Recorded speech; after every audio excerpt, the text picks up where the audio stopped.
preciso partilhar com vocês algo que aconteceu há algumas noites, no silêncio da minha oração, e que ainda faz minha alma tremer. Não foi um sonho no sentido comum da palavra, mas um despertar. Uma clareza tão intensa que parecia mais real que o chão sob os meus joelhos. Naquela vigília, fiz a Cristo uma pergunta que ecoava em meu peito há anos, uma pergunta nascida da dor e da perplexidade. E a resposta dele, ou melhor, a forma como ele abriu seu coração para mim, não apenas mudou minha perspectiva. Ela redefiniu minha missão. Muitos de vocês me conhecem pelo meu trabalho em The Chosen. Por anos, tive a honra e o fardo indescritível de vestir a túnica e as sandálias de aquele cujo nome está acima de todo nome. E, com o tempo, a linha tênue entre a representação e a realidade, entre o ator e o discípulo, começou a se dissolver. Não que eu me confunda com ele, Deus me livre de tamanha blasfêmia, mas porque é impossível passar tanto tempo meditando em suas palavras, em seus gestos, em seu olhar, sem ser profundamente transformado. É impossível mergulhar em seu coração sem que o seu próprio coração seja ferido de amor e de dor. A dor que senti naquela noite não era minha, era um eco da dele. E é sobre isso que preciso falar. Interpretar Jesus não é apenas um trabalho. É um chamado que exige tudo de mim, e ainda assim, sinto que ofereço tão pouco. Cada dia no set começa muito antes de as câmeras serem ligadas. Começa no silêncio do meu quarto, de joelhos, com um terço em minhas mãos. Rezo para que Nossa Senhora me cubra com seu manto e me ensine a conhecer e amar seu Filho como ela o conheceu e amou. Peço ao Espírito Santo que me esvazie de mim mesmo, de minhas vaidades, de minhas limitações, para que eu possa ser, por algumas horas, um instrumento indigno, mas dócil, de sua graça. Lembro-me vividamente de um dia em que filmávamos a cena da agonia no Getsemane. O cenário estava escuro, a atmosfera era pesada. Eu estava sozinho, deitado sobre uma pedra fria, e o roteiro pedia que eu expressasse o ápice da angústia humana e divina. Enquanto as palavras saíam da minha boca, Pai, se queres, afasta de mim este cálice, uma onda de consciência me atingiu com a força de um raio. Quem era eu? Um homem falho, um pecador necessitado de misericórdia, tentando emular a dor do Filho de Deus, que naquele momento suava sangue por meus próprios pecados. Naquele instante, a atuação cessou. O que restou foi apenas a oração. Uma lágrima silenciosa escorreu pelo meu rosto, não pelo personagem, mas por mim. Pela minha pequenez diante da imensidão daquele amor. Como ousaria eu, um pecador, sequer começar a retratar a agonia de aquele que carregou o peso do mundo? Naquele momento, compreendi que meu trabalho não era atuar como Jesus, mas permitir que a verdade de Jesus atuasse em mim e, talvez, através de mim. Essa imersão constante em sua vida, em seu sacrifício, tornou minha alma mais sensível.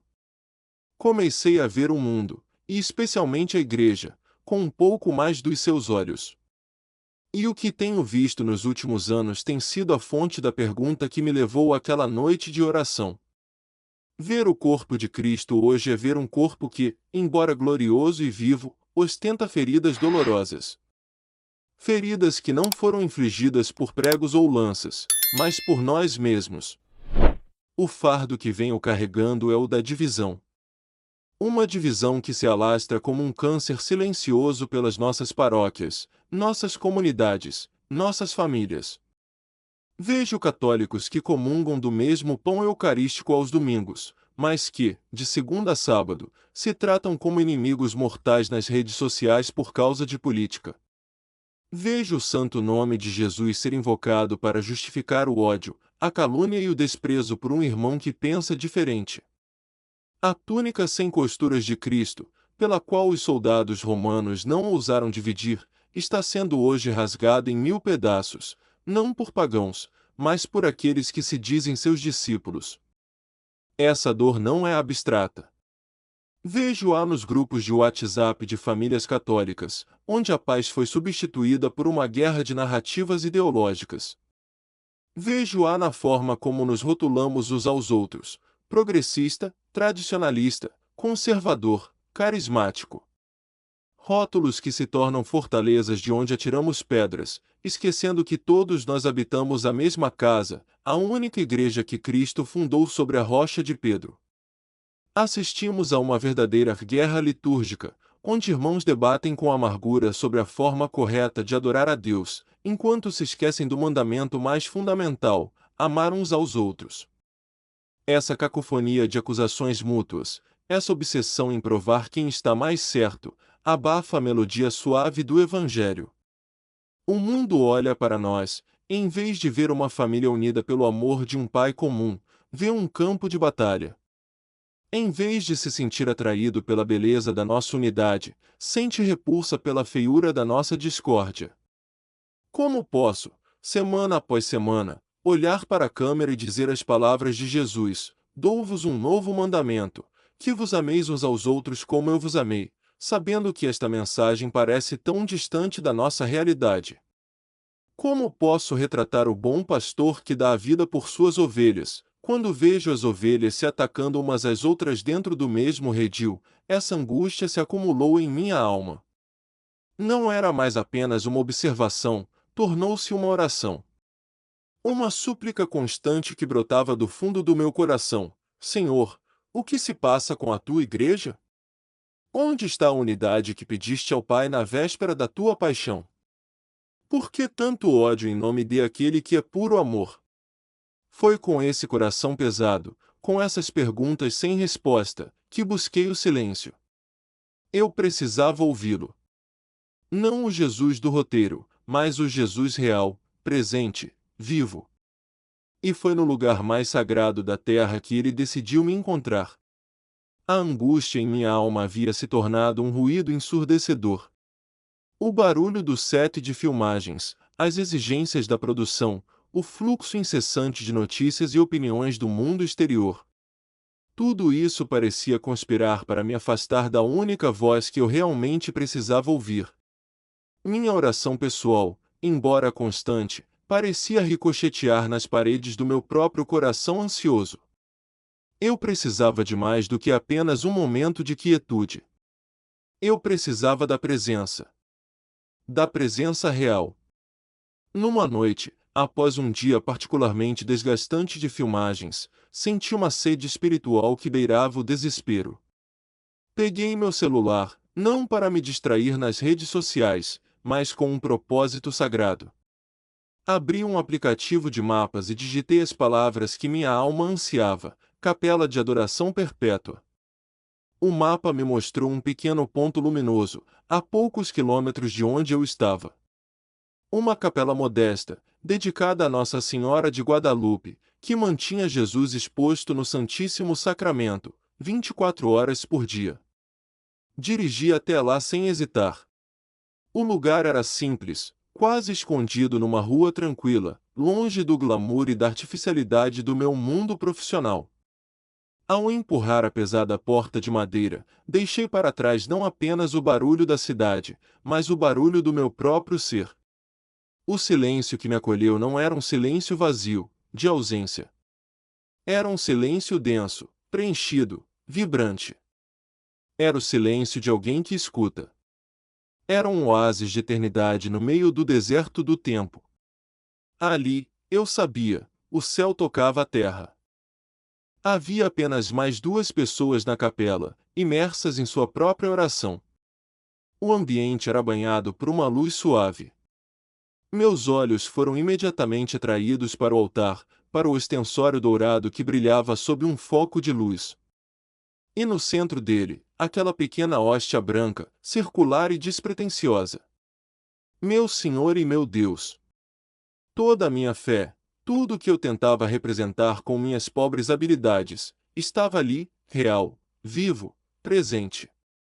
Ajoelhei-me no último banco, sentindo o peso do mundo e o peso de mim mesmo sobre meus ombros. Senti-me indigno, um impostor. Ali estava o Rei do Universo, em humildade total, e ali estava eu, um homem que o interpretava para ganhar a vida. A ironia e a vergonha quase me consumiram. Mas então, olhei novamente para a hóstia santa, e não senti julgamento. Senti um convite. Um convite para me aproximar e derramar tudo o que havia em mim, sem máscaras, sem roteiro. Avancei pelo corredor e me ajoelhei no genuflexório mais próximo do altar. Abaixei a cabeça e comecei a falar com ele, não com palavras audíveis, mas no silêncio do meu coração. Senhor, aqui estou. Tu me conheces. Conheces minha miséria, minha vaidade, minha fraqueza. Sou apenas um ator, Senhor. Mas meu coração dói. Dói pela tua igreja. Tu a vês? Vês como teus filhos se ferem? Vês a amargura que tomou o lugar da caridade? As bandeiras políticas foram hasteadas mais alto que a tua cruz em nossos corações. Discutimos sobre a forma da tua casa, sobre a música, sobre os ritos, e nos esquecemos do dono da casa. Perdoa-nos, Senhor. Perdoa a nossa soberba, a nossa dureza de coração. As lágrimas começaram a fluir, lágrimas de um filho que vê sua família se desfazendo. E então, no auge da minha súplica, a pergunta que queimava em minha alma se formou com uma clareza avassaladora. Não era uma voz que vibrava no ar e feria os tímpanos. Foi algo muito mais íntimo e profundo. A tradição da igreja chama isso de locução interior. Um pensamento que não era meu. Uma certeza que brotava no centro da minha alma, com uma clareza e uma autoridade que só poderiam vir dele. Ergui os olhos para o Santíssimo Sacramento e perguntei: Meu Senhor e meu Deus, presente nesta hóstia santa que é o teu corpo, sangue, alma e divindade.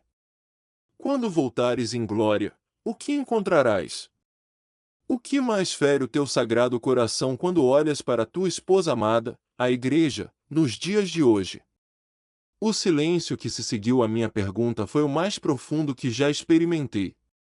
Foi como se todo o universo prendesse a respiração.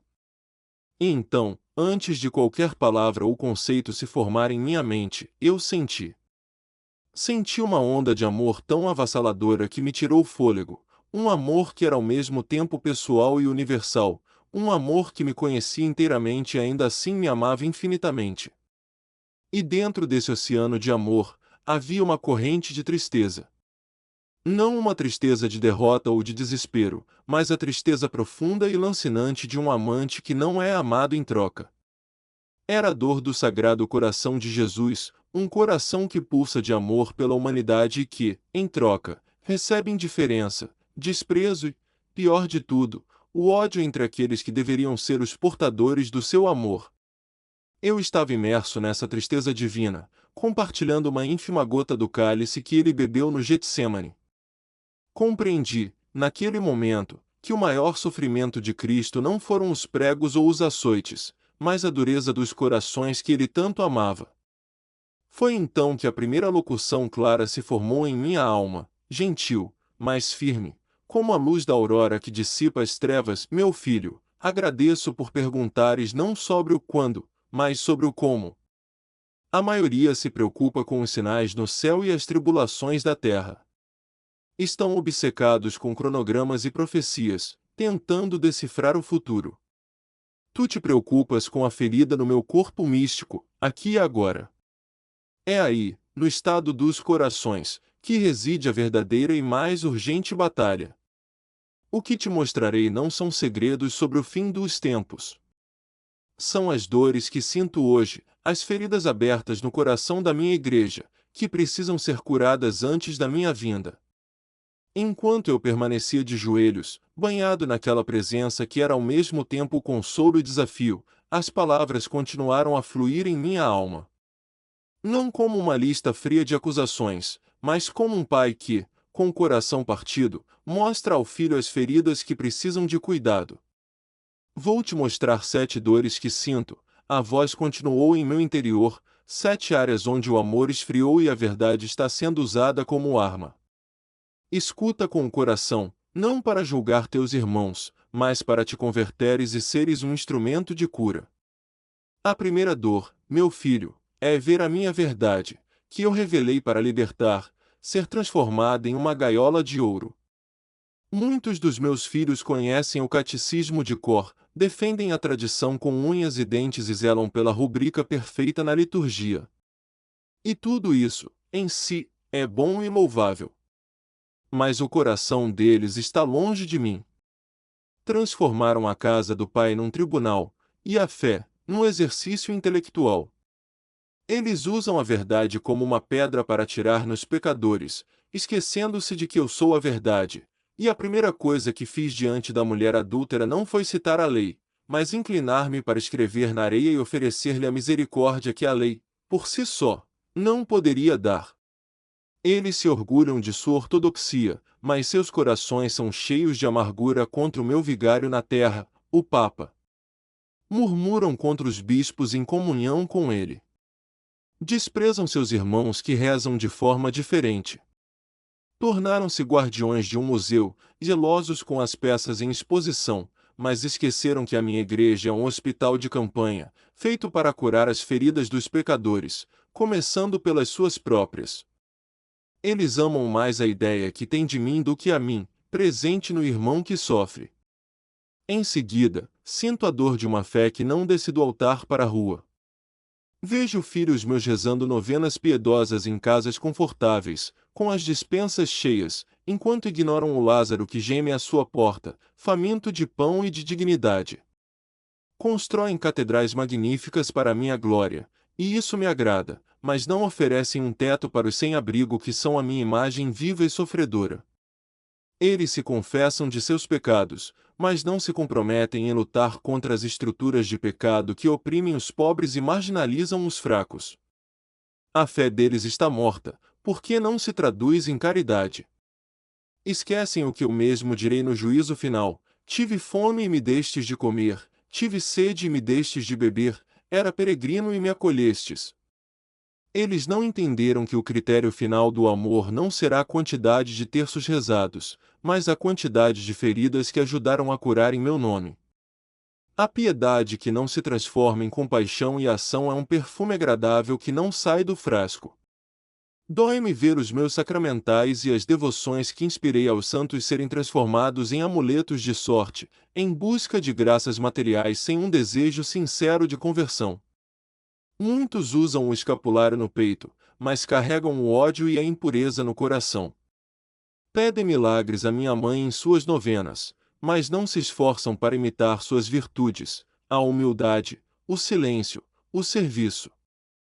Buscam minhas bênçãos, mas não buscam o meu senhorio. Querem um Deus que resolva seus problemas, mas não um Deus que lhes peça para carregar a cruz. Eles vêm à missa, mas seus corações não estão na missa. Eles se aproximam da confissão para se livrarem da culpa, mas não com o propósito firme de abandonar o pecado. Transformaram a riqueza da minha igreja em um supermercado de graças, escolhendo o que lhes convém, mas rejeitando o chamado radical à santidade que acompanha cada dom meu. Esta, meu filho, é uma dor que transpassa meu coração como a lança de Longino. O maior milagre, o dom do meu próprio corpo e sangue, a minha presença real entre vós, tornou-se, para tantos, um mero costume de domingo, uma obrigação social ou cultural. Aproximam-se para me receber em comunhão com a alma manchada pelo pecado mortal, sem o arrependimento sincero e a busca pelo sacramento da reconciliação. A fila da comunhão está longa, mas a do confessionário está vazia. Eles me recebem em seus lábios, mas me negam em suas ações. Formam filas para comungar o meu corpo, e, ao saírem da igreja, semeiam a divisão no mesmo corpo que é a igreja. Recebem o pão da unidade e vivem vidas de profunda divisão e rancor. Eles transformaram o banquete nupcial do Cordeiro em uma refeição apressada. Não há adoração, não há reverência, não há silêncio de ação de graças. Eles me recebem e imediatamente voltam para o barulho de suas vidas, esquecendo-se de que o Rei do Céu fez morada em seu ser. O inimigo da natureza humana se alegra ao ver os meus se digladiarem. Ele não precisa mais atacar a igreja de fora, pois ela se fere por dentro. Aqueles que se dizem tradicionalistas desprezam o Papa que o meu espírito lhes deu, julgando o sucessor de Pedro com uma arrogância farisaica. Aqueles que se dizem progressistas desprezam a doutrina e a moral que lhes confiei através dos séculos, tentando adaptar o Evangelho ao espírito do mundo, quando é o espírito do mundo que deve ser convertido pelo Evangelho. Cada um constrói sua própria igreja dentro da minha única igreja, com suas próprias regras, seus próprios gurus e seus próprios anátemas. Criam uma igreja à sua imagem e semelhança, escolhendo as verdades que lhes agradam e descartando as que os desafiam. Eles se esqueceram da oração que fiz ao Pai na noite antes de morrer: Pai Santo, guarda-os em teu nome, o nome que me deste, para que sejam um, assim como nós somos um. A desunião dos cristãos é um escândalo que impede o mundo de crer. Muitos dos meus filhos, vendo a decadência moral e a hostilidade ao redor, caíram na tentação do medo. Eles veem o mundo apenas como um inimigo a ser combatido, um lugar de perdição do qual devem se isolar. Fecham-se em suas fortalezas de certezas, em suas bolhas católicas, amaldiçoando a escuridão lá fora, em vez de serem a pequena, mas persistente, chama de vela que ilumina essa mesma escuridão. Eles se esquecem de que eu amei o mundo de tal maneira que dei meu Filho único. Eu não vim para condenar o mundo, mas para salvá-lo. Eu não rezei ao Pai para que os tirasse do mundo, mas para que os guardasse do maligno. Eu os enviei ao mundo, assim como o Pai me enviou. Quero-os como fermento na massa, como sal na terra. Mas o medo os paralisou.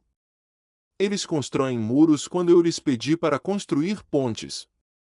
Eles se escondem quando eu lhes ordenei: ide por todo o mundo e pregai o Evangelho. Finalmente, meu filho, meu coração se entristece ao ver quantos filhos meus se esquecem do último presente que lhes dei, do alto do trono da cruz. Ao ver o discípulo amado, e em ti toda a humanidade, eu disse: eis aí a tua mãe. Eu a entreguei a vós para ser o vosso refúgio, vosso auxílio, o caminho mais curto e seguro para chegar ao meu coração. Ela é a medianeira de todas as graças, a vencedora de todas as batalhas contra o dragão. No entanto, muitos a ignoram, tratando-a como uma figura secundária. Outros, por um falso intelectualismo, criticam a piedade simples do povo para com ela. Outros ainda reduzem sua devoção a um sentimentalismo vazio, sem o compromisso de imitar suas virtudes e de viver a consagração a ela no dia a dia. Eles se esquecem de que foi através do seu sim que a salvação entrou no mundo. Quem despreza a mãe, fere o coração do filho e nunca poderá entender plenamente o mistério do meu amor. Enquanto cada uma daquelas dores ecoava em minha alma, um sentimento de desolação começou a tomar conta de mim. A imagem da igreja parecia tão sombria, tão ferida. Senhor, pensei, haverá então esperança? Estaremos perdidos em nossa própria traição. Como se ouvisse o gemido silencioso do meu coração, a presença diante de mim mudou de tom. A tristeza não desapareceu, pois o amor nunca é indiferente à ferida do amado, mas ela foi envolvida por uma luz poderosa, uma certeza serena e inabalável. Mas, Jonathan, a voz continuou, com uma ternura que curava as feridas que as palavras anteriores haviam aberto: não pense que só vejo trevas. O inimigo quer que tu e meus filhos acreditem que tudo está perdido. Ele é o mestre da acusação e do desespero. Mas ele já está derrotado. E a prova da sua derrota não está apenas na minha ressurreição, mas na santidade teimosa que brota todos os dias no jardim da minha igreja. Em meio a tudo isso, vejo uma luz que o mundo não pode apagar, uma chama que o sopro do inferno não consegue extinguir. E então, como se um véu fosse retirado dos meus olhos espirituais, comecei a ver. Não eram visões grandiosas, mas flashes da santidade do cotidiano. Vi uma senhora idosa, de cabelos brancos e mãos enrugadas pelo tempo, rezando o terço de madrugada, na solidão do seu quarto. Suas contas não eram passadas por intenções egoístas, mas pelas almas do purgatório, pela conversão dos pecadores, pelo Santo Padre. Ninguém a via, ninguém a aplaudia. Mas o perfume de sua oração subia ao céu como um incenso precioso e consolava o meu coração. Vi um grupo de jovens crismandos que, em vez de passar o sábado em festas vazias, vestiam um avental e iam para debaixo de um viaduto servir sopa quente aos moradores de rua. Eles não apenas entregavam o alimento, eles olhavam nos olhos, perguntavam o nome, ouviam as histórias, tocavam nos ombros. Em cada um daqueles descartados pela sociedade, eles viam a mim. E eu me deixava encontrar por eles. Vi um sacerdote, exausto após um dia de trabalho pastoral, que passava horas a fio sentado no confessionário. Ele ouvia, com paciência infinita, as mesmas misérias humanas, os mesmos pecados repetidos. E a cada absolvição que pronunciava, não com sua própria autoridade, mas com a minha, ele era um canal da cascata de misericórdia que jorra do meu coração aberto. Ele estava ali, restaurando almas, uma de cada vez, na batalha mais importante que existe. Vi um casal que, apesar das dificuldades financeiras e das pressões do mundo, decidiu acolher mais um filho, vendo em cada nova vida um dom sagrado de Deus. Vi uma religiosa que dedicava sua vida a cuidar de crianças com deficiências severas, vendo em seus rostos deformados a face do meu esposo crucificado. Esta é a minha igreja real, Jonathan. A igreja que não faz barulho, que não aparece nas manchetes, mas que sustenta o mundo com seu amor sacrificial. A esperança não é um sentimento vago, meu filho. A esperança tem uma fonte. E a fonte é a graça que continua a jorrar, ininterruptamente, através dos canais que eu mesmo criei, os meus sacramentos. As estruturas podem falhar. Os homens podem trair. Mas a minha graça nunca falha. Mesmo agora, enquanto conversamos, vejo casamentos que estavam à beira do divórcio serem restaurados por uma confissão humilde e sincera. Vejo jovens acorrentados pela pornografia e pelas drogas encontrarem a liberdade e a pureza diante de mim, na adoração eucarística. Vejo o doente terminal, em seu leito de dor, encontrar uma paz sobrenatural ao receber a santa unção dos enfermos, unindo seu sofrimento ao meu. O batismo continua a transformar pecadores em filhos de Deus. A crisma continua a fortalecer os meus soldados para o bom combate. A ordem continua a fazer de homens frágeis outros cristos para o meu povo. Enquanto houver um sacerdote válido para consagrar o pão e o vinho e para perdoar os pecados em meu nome, a minha igreja permanecerá invencível, e as portas do inferno não prevalecerão contra ela. E se queres saber qual é a garantia final da minha esperança, olha para minha mãe. A esperança da minha igreja tem um nome e um rosto, é o Sim de Maria. Um sim que ecoa através dos séculos em cada alma que se abre à minha vontade. Quando tudo parecia perdido, quando eu estava morto no sepulcro e os apóstolos estavam escondidos e com medo, ela permaneceu de pé, acreditando contra toda esperança. Ela era, naquele sábado de silêncio, toda a igreja. E ela continua a ser. Vejo o manto da minha mãe cobrindo a tua nação, o Brasil. Vejo-a em Aparecida, pequena e negra, para mostrar que a sua predileção é pelos humildes e marginalizados. É ela quem guarda a fé simples e devota do meu povo. É nos pequenos, naqueles que rezam o terço com confiança de criança, naqueles que se consagram ao seu imaculado coração, que o meu reino acontece de forma mais pura. Enquanto houver um filho meu que reze uma Ave Maria com o coração, a esperança não morrerá. Porque onde está a mãe, aí está o filho. Onde Maria é honrada, o meu coração é glorificado e o demônio é derrotado. Ela é a estrela da manhã, que anuncia a aurora da minha vitória final. A luz daquelas visões de esperança aqueceu minha alma e enxugou as lágrimas de desolação.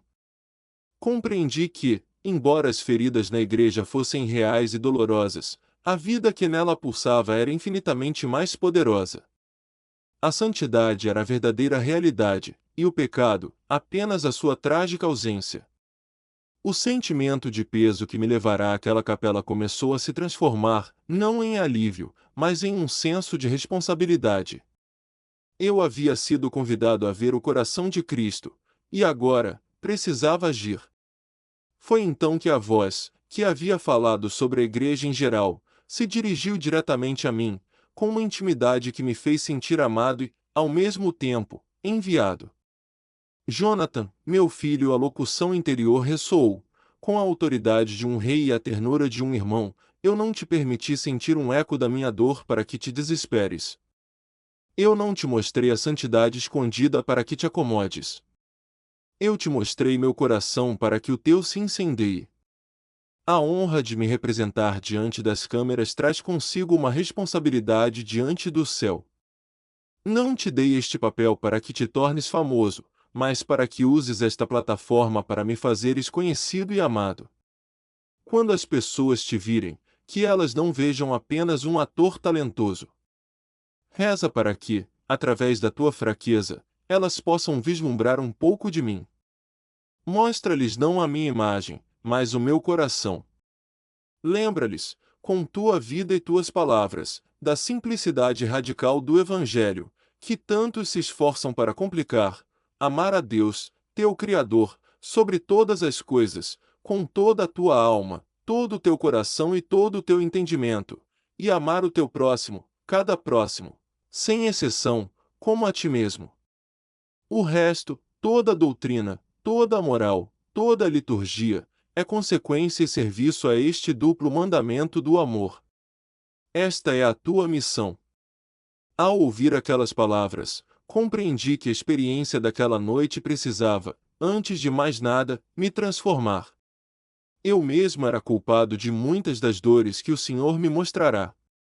Quantas vezes, em meu coração, eu havia julgado outros católicos? Quantas vezes me senti superior por minha forma de rezar ou de entender a fé? Quantas vezes a minha defesa da verdade foi, na verdade, uma defesa do meu próprio ego? Saí daquela capela diferente. O Jonathan que entrou carregava um fardo de desespero e crítica. O Jonathan que saiu carregava um fogo de intercessão e compaixão. Onde antes eu via o erro de um irmão, agora eu via uma ferida que precisava do bálsamo da oração e da misericórdia. Onde antes eu sentia a raiva da divisão, agora senti uma urgência em ser, eu mesmo, um ponto de unidade. A minha oração mudou.